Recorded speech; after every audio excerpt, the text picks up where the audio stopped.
Chris, the wolf in front of you bares its teeth and snarls, its yellow eyes glowing a deep amber, glaring at you with a determined and taunting look. I give you the scene. I am going to take my knife out and flip it open and back up towards the library doors and try to look for an opening to get around the wolf to where my friends are. As you look around, your vision suddenly becomes clouded. A veil of darkness envelops you. You hear the wolf growl and bark. Then, all of your senses cease. You hear nothing. You see nothing. You feel nothing. You know that you're falling. The sensation of vertigo courses through your body, but you cannot feel or hear the wind with your external senses. Just as the darkness subsides, you feel a cold surface under you.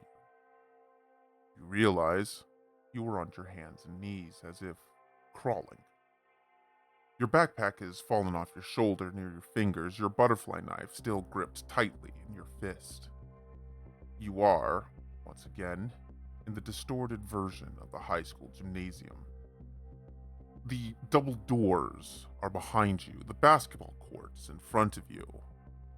The doors have a metal chain weaved through the handle. A heavy-duty key-style lock binds the chain together. I give you the scene.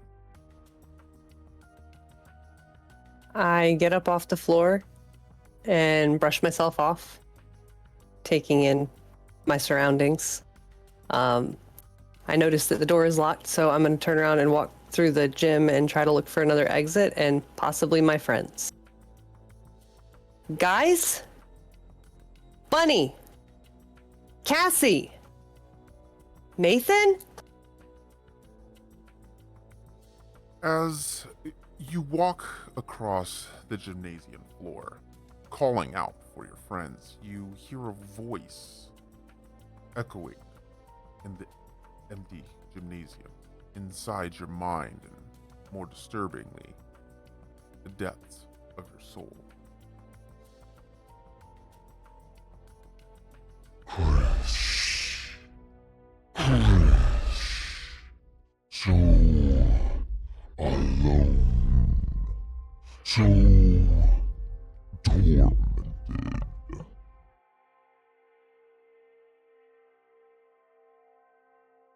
I stop walking and turn around to look for the source of the voice. I'm going to hold my knife out in front of me in case I need to defend myself. How do you know my name? As you turn around, you see the dark pillar of your nightmares. Smoky, blocking the entrance into the gym from the school hallway. The pillar, though, this time seems oddly calm as it towers all the way up to the ceiling with a gentle swirl. Chris, why do you find yourself so alone?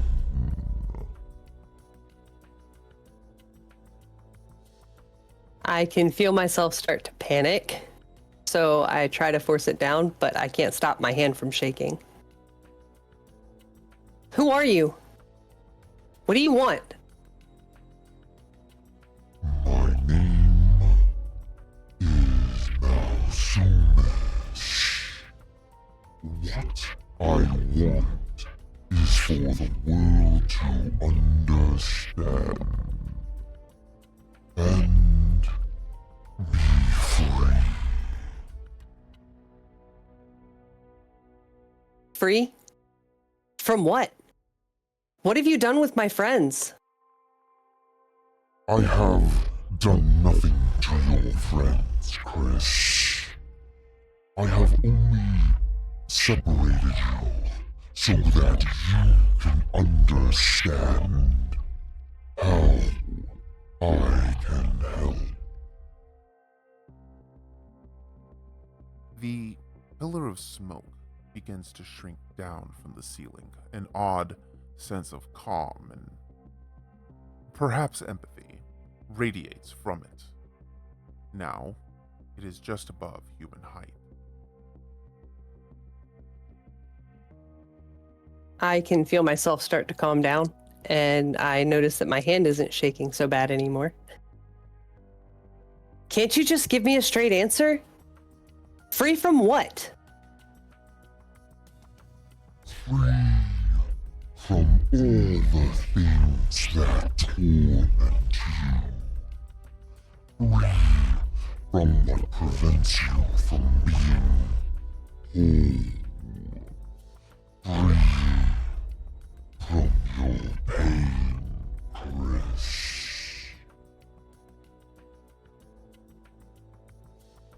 I feel a sensation of sadness, and my eyes start to blur. But I close my eyes and try to force the sad feeling back down, and then I glare at the pillar of smoke. I don't know what you think you know, but I don't need your help. I know your pain, Chris. I too have been accused by man and by history that everything I touch is wrought to ruin. The pillar of smoke begins to slowly coalesce to the gym floor, pooling on the ground, forming a dark, smoky base where its feet would be. I start to lower my knife and kind of hesitate, kind of confused by the smoke at this point. So I turn my head away from it. My pain is none of your business. You can't help me. Be that as it may, Chris, your suffering is palpable. Anyone who cannot see the burden that you carry is not worth you. I can see your burden, Chris. I squeeze my eyes shut and clench my fists. And I swear I can almost hear a scream somewhere in the back of my mind. So I take a deep breath to kind of calm myself. You don't know me. I open my eyes and stare back at the form. You don't know anything about me. I'm going to take a step closer to him and lower my knife all the way. Let me go. The pillar of smoke dissipates fully, covering the gym floor in a small layer of thick mist. Standing before you is a tall figure, shrouded by a thick black cloak. A sense of sorrow and perhaps empathy floods over your being.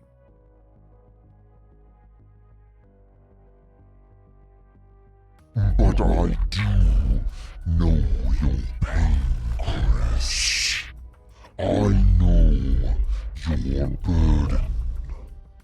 I know that your fear is what prevents you from asking for help.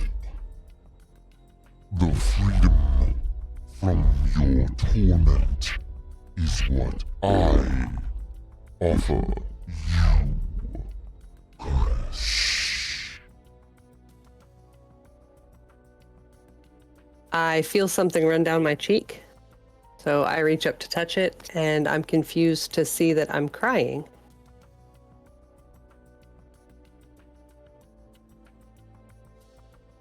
The figure walks slowly towards you, almost gently, no, hesitant.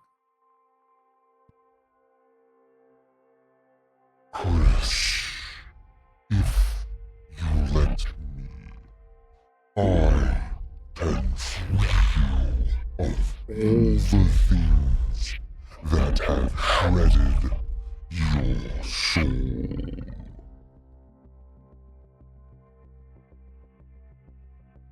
I use the sleeve of my jacket to wipe the tears away, and then I look back at him. When I notice he's getting closer, I raise my knife, again defensively. Kind of chuckle to myself because it seems like such a tiny, flimsy thing to protect me, but it's the only thing that I have. How weak do you think I am? How stupid? I don't care how pretty your words are. Let me go.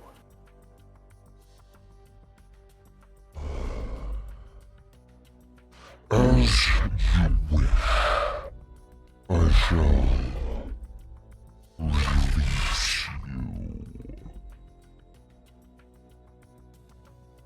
With a gentle wave of his robed arm, the school gym slowly fades away. You find yourself back on the dirt road that leads to the construction site. I lower my knife in confusion and look around. Why did you return me here?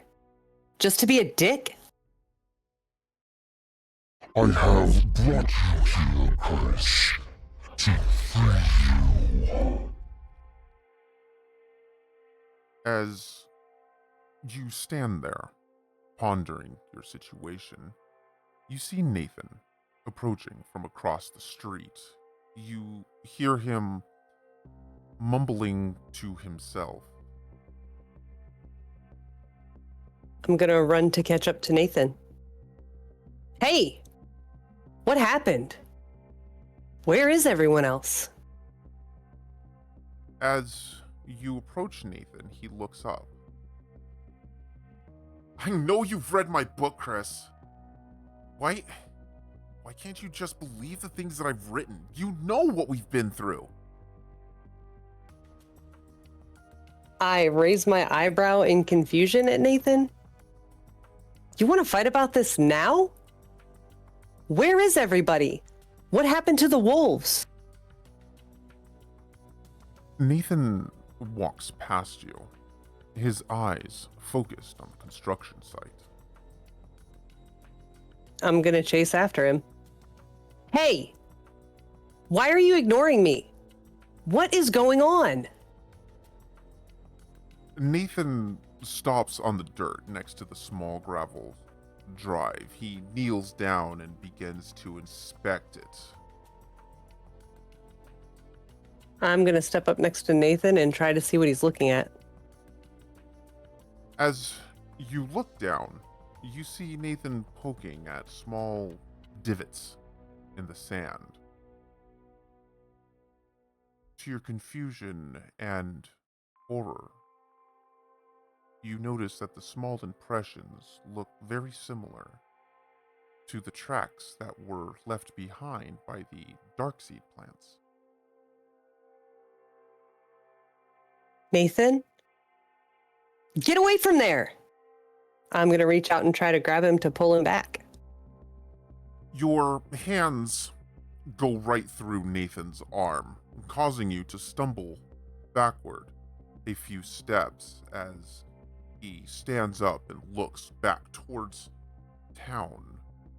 Ha! I knew I'd find it! In an instant, as soon as he says these words, his legs are coiled by a thick vine-like tentacle. His short gasp quickly turns into a scream, and then silence as he is pulled under the earth, leaving a soft patch of dirt behind. His backpack is ripped from his shoulders as his book falls from the open pouch. And before you can react, he is gone. I stare at where Nathan disappeared, horrified, before I turn back to Malsumis. Why are you showing me this? Chris, you hold this incident as your own. You bear the weight of his condition on your shoulders. This should not be, Chris. This was not your fault. I take a step towards him and clench my fist. What do you know about Nathan's condition? I know that you take responsibility for it, whatever it may be. I accept my part in this. Seeing this doesn't change a thing. And what do you believe your part in this was? I kind of look off to the side and deflate a little bit. If I had listened to Nathan, if I hadn't yelled about how ridiculous his ideas were, he wouldn't have been out here alone. We could have protected him. I could have protected him. Maybe he'd be fine. I'm going to take a deep breath and then look back at Malsumis, and I can feel my anger start to come back. What are you hoping to prove by showing me something that I can't change? To prove exactly that, Chris. This burden you bear brings you so much pain and suffering, more than it needs to. Malsumis takes a step closer to you as you feel a sense of empathy coming from him. There was nothing you could have done, nor nothing you can do. Why shoulder the burden of welfare when his choice would have led him down this path, regardless of your actions? I can feel myself start to lean towards him, almost like I want to accept the comfort that he's offering, but I know I can't. I force myself to turn away. I need to get back to my friends. I couldn't help Nathan here, but maybe I can protect the rest of my friends from whatever it is that's inside of him. I owe them that much. The construction site slowly dissolves into blackness. Malsumis's voice echoes in the dark void. I will take you to your friend. After a brief moment, the darkness lifts. You find yourself standing near the Crescent River Bridge that spans towards South Bend. From where you stand, you can hear your friends' voices echoing in the distance through the trees. Malsumus places his cloaked hands over your shoulders. You feel his presence more than his actual physical touch, as a wave of guilt courses through your body. Your memories cloud you with guilt. Your guilt brings you pain. Over time, you are where you stand, tormented and fractured.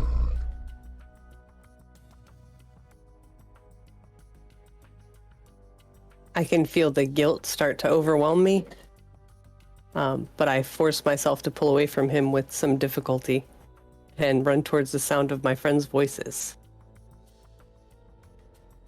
You run for what seems like hours. The road stretches out impossibly for miles, much longer than you remember. Finally, you arrive at the bridge.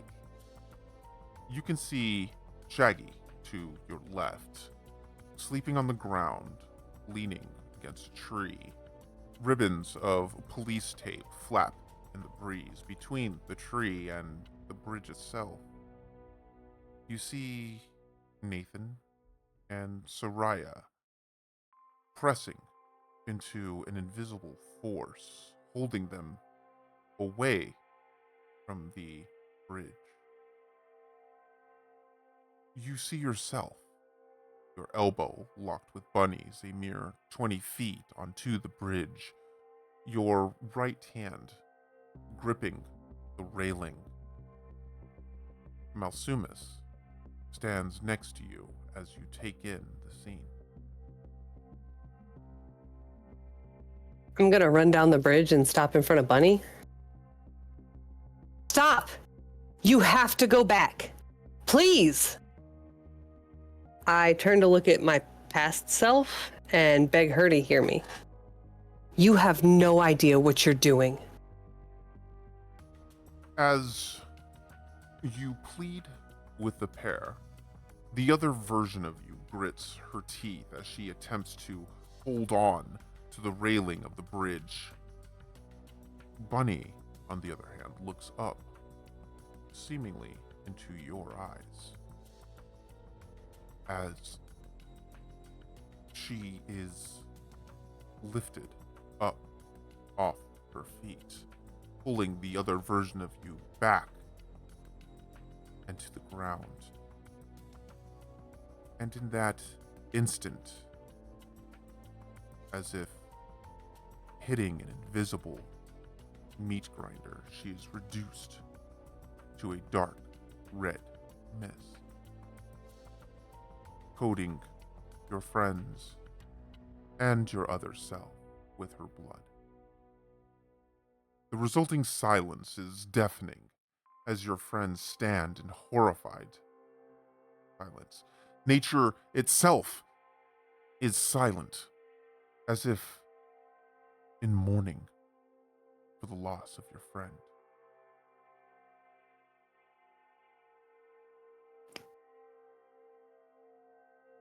I lower my hand slowly from where I reached out to try to snatch Bunny and sink to the ground shaking. This was my fault. If I hadn't been so stubborn and arrogant, she never would have been on this bridge. Malsumus kneels down next to you. He slowly raises his hood, revealing his face. To your surprise, it is not the horrifying horse's skull, but human, soft, and filled with compassion. His copper skin on his high brow wrinkles slightly as he looks at you warmly. A sense of comfort envelops you as he speaks. You were only on that bridge because she went before you. It was her choice, and she brought you along with her. You did all you could do to support her and show her that she was not alone, Chris. You've talked her back. Don't you see? I look up at his face, and I can feel my breath catch for a minute at the compassion that I see. Almost involuntarily, I reach up and just brush my fingers across or along his cheek. I deserve the pain and the loneliness. I don't deserve to be free from it. Chris, talking her out of it would have been more difficult than crossing this bridge. The sorrow you feel is human. The burden you carry is more than any person should bear. I can help. Malsumis stands up and offers his hand towards you. I start to feel myself reach out, but then I stop. I hesitate for just a second before I let my hand drop and turn away from him. I can't. If you could, if you knew it would free you from your torment, would you? Malsumis raises his hand up, and with a sigh that you can feel more than hear, he waves his arm in a wide arc, and the world around the two of you turns once more into a darkened void. You feel a cool breeze blow across your face, your hair shifting and blowing over your shoulder and onto your cheek.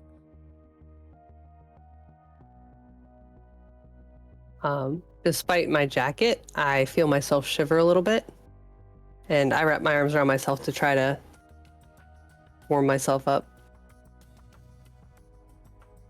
How could I accept freedom when all I've ever done is destroy the lives of anyone who gets close to me? And I turn away from him. Was it your fault, truly? Or the cruel fates you were powerless to affect? If it is freedom you want, it is freedom I offer. Please, just let me go. Have it your way. Malsumis slowly lowers his hand as the cool breeze turns warm and humid. The darkness lifts once again. You look around and find yourself alone on an all too familiar street. The soft glow of the streetlights gently illuminates the near barren road. I squeeze my eyes shut and start to whimper. No. Please, not this. Why are you doing this to me?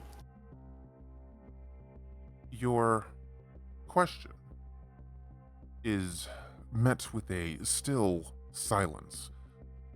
Breaking the silence, you hear a familiar voice from behind you.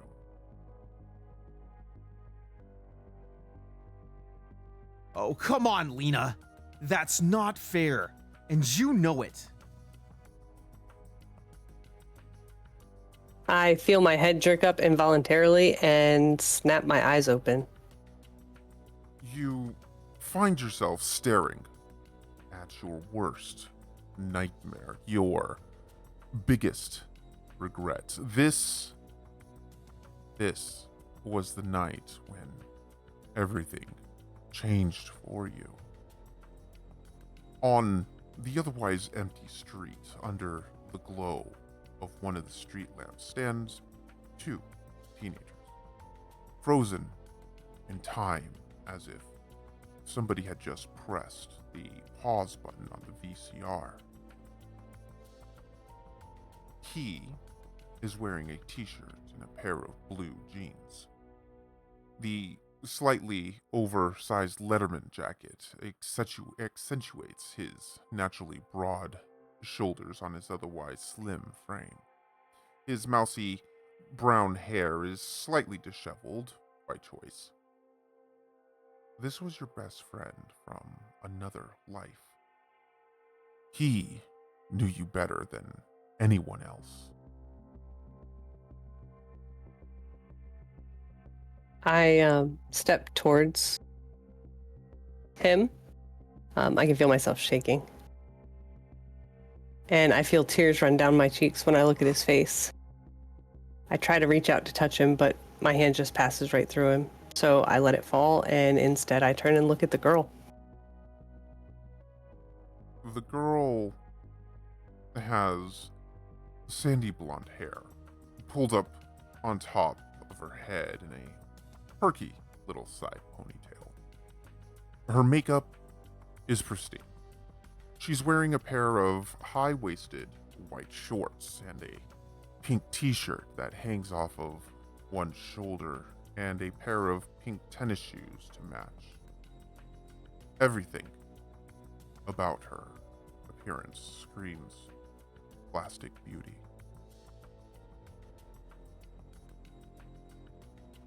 I focus on her face, and it's almost like looking in a mirror. Feel myself start to clench my fists, and my face starts to twist in hatred. You stupid bitch. You ruin everything you touch.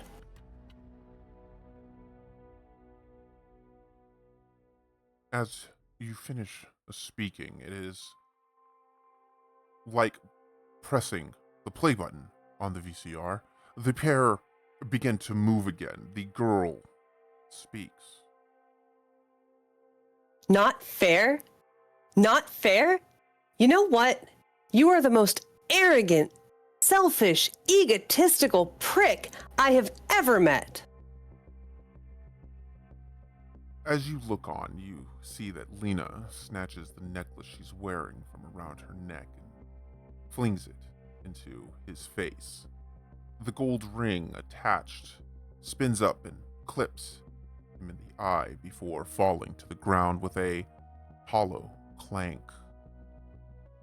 Until this moment, she had never taken it off. Lena continues to yell at him. I never want to see your face again. I hate you, James Winslow. I hope you burn in hell. James bends down and scoops up the necklace and glares back at Lena as he fingers the gold ring around his own neck. Okay. Fine. Have it your way. You've changed, Lena. And I'm not sure I like who you are anymore. James places the chain around his neck with a melancholy expression, and with that he spins around and climbs into his red 1980 Firebird and turns it on. You begin to wave your arms frantically as you plead with James. Like your friends before, though, he takes no notice of you and shifts the vehicle into gear, glancing one more time at Lena, his eyes glistening under the amber streetlight from restrained tears. No. No, no, no, no. Please.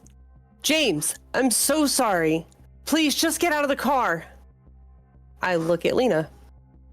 Do something. Stop him. But I know she won't. Because I didn't. I can feel fresh tears start running down my cheeks. Please don't make me do this. I can't see this again. Please just let me go.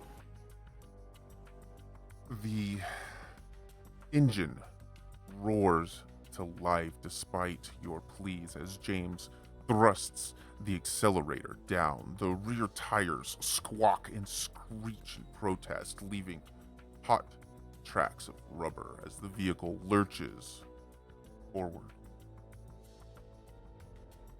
I jump in front of the car and throw my arms straight out in front of me. Stop! The car passes right through you, and you spin around, watching in horror for what you know is about to happen. What you are powerless to stop. You fall to your knees as the vehicle starts to fishtail and spin. Lena runs past you as the vehicle careens out of control. James screams, and the sound pierces you, crushing your soul, and is abruptly cut off by the sickening crunch of twisting metal.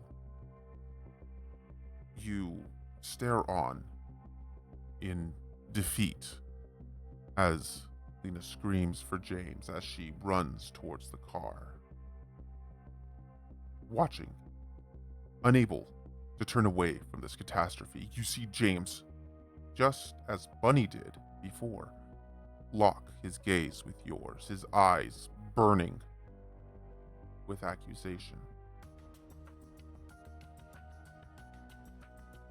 Breaking this moment, something underneath the Firebird sparks, and before Lena can reach him, the car explodes into a massive fireball, throwing her to the ground, sending a phantom pain shooting through your left shoulder.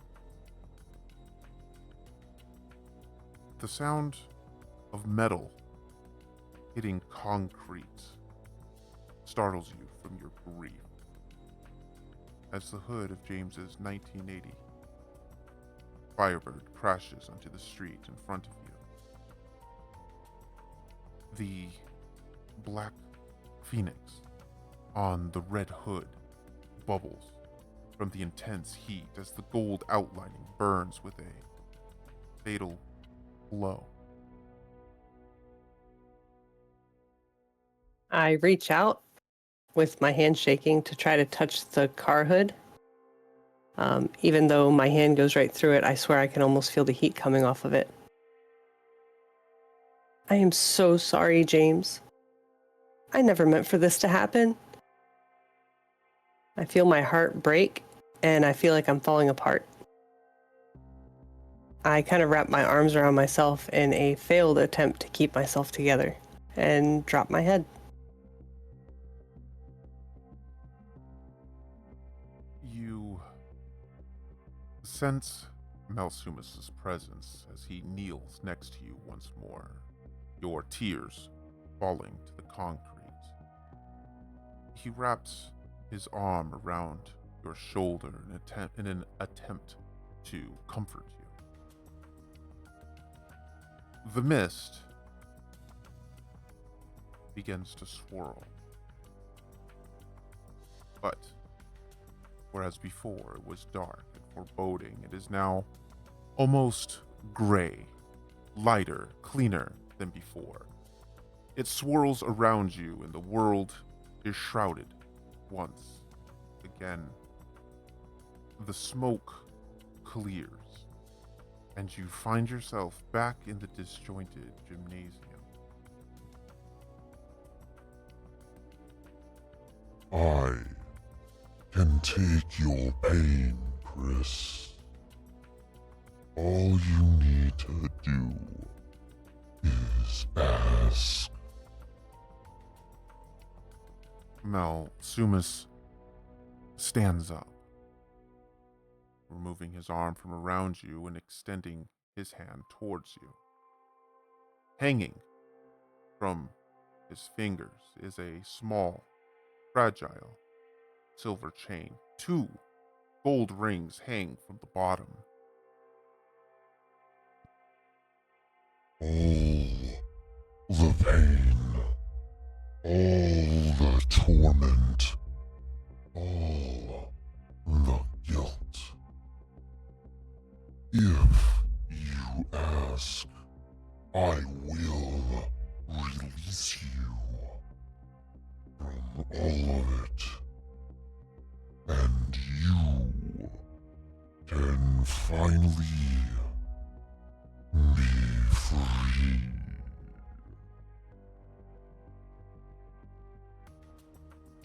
I try to look up to meet Malsumus's eyes, but my head just feels too heavy to lift. I try to open my mouth to say no, but my lips are quivering and I can't make the words. I take a deep breath, and after a minute, I finally just whisper, "It could stop." Malsumus reaches down, placing the chain around your neck and takes your hand. You feel strengthened as he fills you with his power. You lift your head and meet his gaze as your pain slowly begins to melt away. A sigh of relief escapes your lips. Regardless, as soon as you get to your feet, you are hit with the realization that no matter what happens or how things play out, you have probably, most likely, just made the biggest mistake of your life. His brown eyes immediately shift as they glow with a burning red fire, piercing into the depths of your soul. His face contorts back into that of the skeletal horse's head, his horns bursting from its side. As you watch his face twist and contort, an ominous shiver travels down your spine. You open your mouth to tell him that you've changed your mind, that this is not what you wanted. But your voice refuses to exit your lips. And now it is too late. The pain, the self-loathing, the torment, the regret is gone as you feel free from all of it. But just as quickly, the happiness and the joy disappear and is replaced with a resentment towards everybody that you have ever known in your life. You grit your teeth with a subdued rage as you think about the people in your life. How could they have allowed you to live like this? How could they have not helped you? The ones that have known you best throughout your life, they did nothing more than stand by and allow you to hate yourself, to allow you to live with this by yourself. Yes, you did pull away. Yes, you did put up walls, but if they were truly there for you, if they truly cared, they would have been there for you. they would have pressed harder. Chris, this is what you feel now. Towards your parents, towards your friends. Bunny, Soraya, Nathan, Shaggy, and little Kevin. The few that have been with you since all of this chaos at Crescent Wash started. You know now what you must do. Despite your resentment, you will show them what it is to be caring, what it is to be compassionate. You will bring these people and show them how much you do genuinely care by allowing Malsumas to take their pain away from them as well. You feel a shiver of anticipation coursing up your spine as you clench your fist, the handle of your knife digging into your palm. Your voice grows dark, controlled, and ominous as you demand Malsumas to be taken back to your friends. Malsumas envelops you with the void of his black robes, and with a vile plume of dark smoke, you are gone.